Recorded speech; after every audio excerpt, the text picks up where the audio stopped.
Breaking news, pay commission গঠিত নতুন pay স্কেলেও এই সরকারেরই বাস্তবায়ন।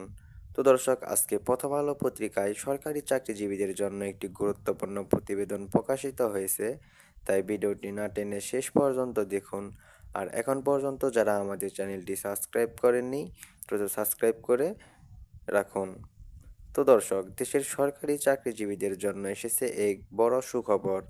দীর্ঘদিনের অপেক্ষা ও অনিশ্চয়তার অবসান ঘটিয়ে অর্থ উপদেষ্টা ঘোষণা করেছেন বর্তমান সরকারই নতুন পে কমিশন গঠন করেছে এবং নতুন পে স্কেল বাস্তবায়নের দায়িত্ব এই সরকারই নেবে।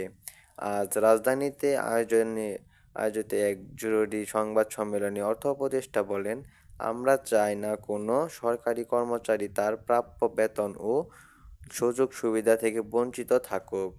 বর্তমান সরকারের কর্মচারীদের আর্থিক নিরাপত্তা নিশ্চিত করতে এবং তাদের পেশাগত মর্যাদা রক্ষায় সর্বোচ্চ গুরুত্ব দিচ্ছে। তিনি জানান, গঠিত পে কমিশন ইতিমধ্যেই কাজ শুরু করেছে। কমিশনের সদস্যরা বিভিন্ন মন্ত্রণালয়, বিভাগ এবং সরকারি দপ্তর থেকে তথ্য সংগ্রহ করছেন এবং শিগগিরই তাদের সুপারিশ রিপোর্ট জমা দেবেন। সরকার এই রিপোর্টের ভিত্তিতে দ্রুত পদক্ষেপ গ্রহণ করবে এবং নতুন পে স্কেল প্রজ্ঞাপন জারি করবে। অর্থ উপদেষ্টা আরও বলেন, এই উদ্যোগ শুধু বেতন ভিত্তির মধ্যে সীমাবদ্ধ নয়, বরং এটি সরকারি সেবার মান উন্নয়ন এবং প্রশাসনিক দক্ষতা বৃদ্ধির এক বড় পদক্ষেপ। তিনি উল্লেখ করেন, সরকারের লক্ষ্য হল সরকারি কর্মচারীদের পেশাগত স্থিতিশীলতা বজায় রেখে দেশের সামগ্রিক উন্নয়নের গতি আরও ত্বরান্বিত করা। সরকারি সূত্র জানাচ্ছে, পে কমিশন গঠনের পর থেকেই প্রয়োজনীয় সব প্রস্তুতি সম্পন্ন করা হয়েছে। কমিশনের কাজের অগ্রগতি ঘনিষ্ঠভাবে পর্যবেক্ষণ করা হচ্ছে, যাতে তাদের সুপারিশ দ্রুত বাস্তবায়ন করা যায়। সরকারের পরিকল্পনা অনুযায়ী নির্ধারিত সময়ের মধ্যেই পে স্কেল প্রজ্ঞাপন জারি করা হবে এবং দেশের সব সরকারি কর্মচারীর আওতায় আসবেন। বিশেষজ্ঞরা বলছেন, সরকারের এই সিদ্ধান্ত শুধু বেতন কাঠামোর পরিবর্তন নয়, এটি এক সমগ্র প্রশাসনিক সংস্কার ও কর্মপরিবেশের উন্নয়নের প্রক্রিয়া। তারা মনে করেন, নতুন পে কমিশনের মাধ্যমে সরকারি চাকরিজীবীদের আর্থিক স্থিতিশীলতা, কর্মদক্ষতা এবং মনোবল আরও বৃদ্ধি পাবে। তো দর্শক, এই পর্যন্ত এসেও যারা এখন পর্যন্ত আমাদের চ্যানেলটি সাবস্ক্রাইব করেননি, দ্রুত সাবস্ক্রাইব করে রাখুন। নবম পে স্কেলের পরবর্তী সব আপডেট সবার আগে পেতে আমাদের চ্যানেলটি সাবস্ক্রাইব করে রাখুন। তো দর্শক, দীর্ঘদিন ধরে অনিশ্চয়তায় থাকা সরকারি চাকরিজীবীরা এই ঘোষণার আনন্দ প্রকাশ করেছেন। বিভিন্ন সরকার দপ্তরে কর্মকর্তারা বলছেন, সরকারের এই সিদ্ধান্ত তাদের মধ্যে নতুন আত্মবিশ্বাস সৃষ্টি করেছে।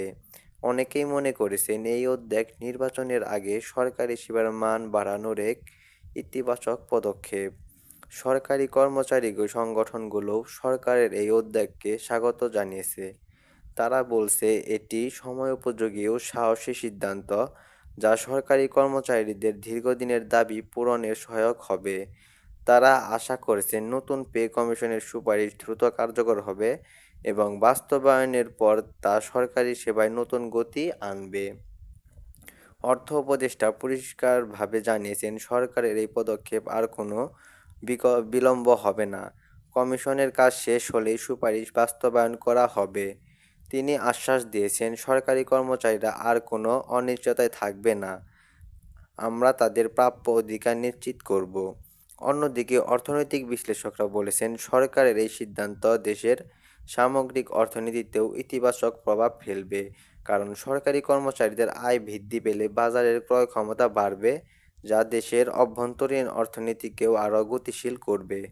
সরকারি কর্মজীবীরা মনে করেছেন, নির্বাচনের আগেই নতুন পে স্কেল কার্যকর হলে তা শুধু তাদের নয়, দেশের সেবা কাঠামোকেও শক্ত ভিত্তি করে দেবে। তারা আশা প্রকাশ করছেন, এবার সত্যিই দীর্ঘ অপেক্ষার অবসান ঘটবে আর সরকারের এই পদক্ষেপ তাদের আর্থিক নিরাপত্তা ও কর্মপ্রেরণাকে আরও শক্তিশালী করবে। বিশেষজ্ঞদের মতে, এটি কেবল একটি প্রশাসনিক ঘোষণা নয়, বরং দেশের সরকারি সেবা ব্যবস্থার এক নতুন অধ্যায়ের সূচনা। সরকারি কর্মচারীদের সম্মান, মর্যাদা এবং আর্থিক স্থিতিশীলতা নিশ্চিত করার মধ্য দিয়েই সরকার একটি উদাহরণ স্থাপন করছে, যা ভবিষ্যতে দেশের উন্নয়ন প্রক্রিয়াকে আরও ত্বরান্বিত করবে। তো দর্শক, আজকে এখানেই শেষ করছি।